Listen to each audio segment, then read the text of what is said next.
ఈ week stock మార్కెట్‌లో అసలు ఏం జరుగుతుంది? నిఫ్టీ ఎందుకు పడిపోతుంది? గ్లోబల్ అన్‌సర్టెనిటీస్ వల్ల మన ఇండియన్ స్టాక్ మార్కెట్ ఎలా రియాక్ట్ అవుతుంది? అనేది ఈ వీడియోలో మనం తెలుసుకుందాం. ఈ వీడియో ఎండ్ వరకు చూడండి. మా ఛానల్‌ని ఫాలో అండ్ సబ్స్క్రైబ్ చేయండి.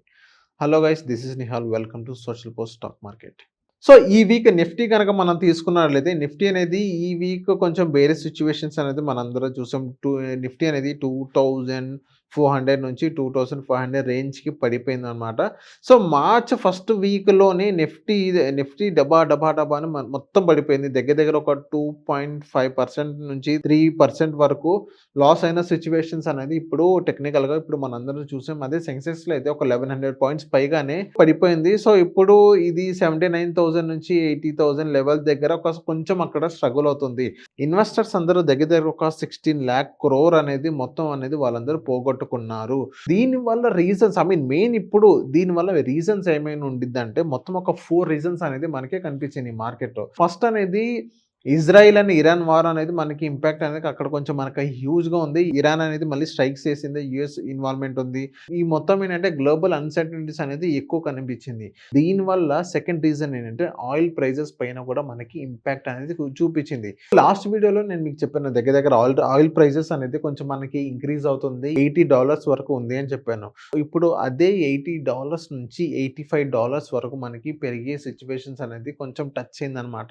దానివల్ల ఏదైతే మన ఇండియా అనేది ఆయిల్ ఇంపోర్ట్ డిపెండెన్సీ ఎక్కువ ఉంది కాబట్టి 85% వరకు మనకి కొంచెం ఆయిల్ ప్రైసెస్ అనేది కొంచెం పడే అవకాశాలు అనేది మనకు కనిపిస్తుంది.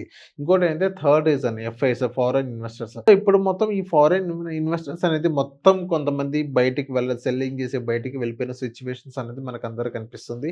అండ్ నెక్స్ట్ ఇక్కడ ఫోర్త్ రీజన్ వచ్చేసి మనకి రూపీ వాల్యూ అనేది అక్కడ కొంచెం వీక్ డౌన్ అవుతున్న సిచ్యువేషన్స్ మనందరూ చూస్తున్నాం. $1 అనేది ఒక దగ్గర దగ్గర 92 పాయింట్ సంథింగ్ చేంజ్ ఉంది.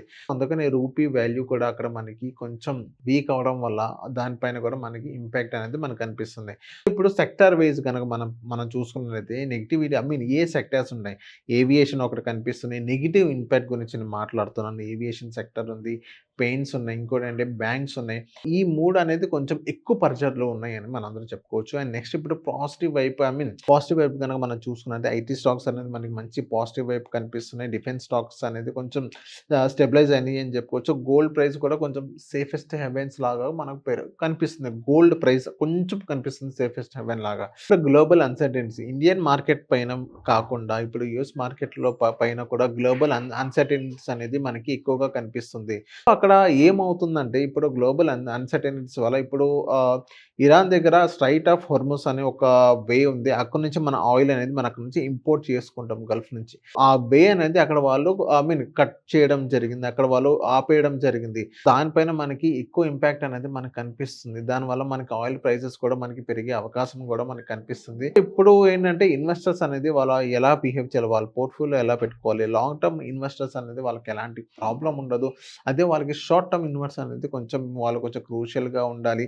ఇంకోటంటే ఇప్పుడు మార్కెట్ కొంచెం పడుతుంది కాబట్టి మీ ఎస్ఐపీస్ అనేది కంటిన్యూ చేసుకోండి. మార్కెట్ పడినప్పుడే ఎస్ఐపీ కంటిన్యూ చేస్తే సో యూనిట్స్ పెరగడం వల్ల ఎప్పుడైతే మీకు మార్కెట్ మళ్ళీ బౌన్స్ బ్యాక్ అవుతదో మనీ అనేది మంచి కాంపౌండింగ్‌తో మీకు వెల్త్ అనేది మీకు జనరేట్ చేస్తుందన్నమాట. ఇది ఈ వారం మార్కెట్ అప్డేట్. నెక్స్ట్ వీక్ ఎలా ఉండబోతోంది అని నెక్స్ట్ వీడియోలో మనం తెలుసుకుందాం. అంతలోపు మా ఛానల్‌ని ఫాలో అండ్ సబ్స్క్రైబ్ చేయండి.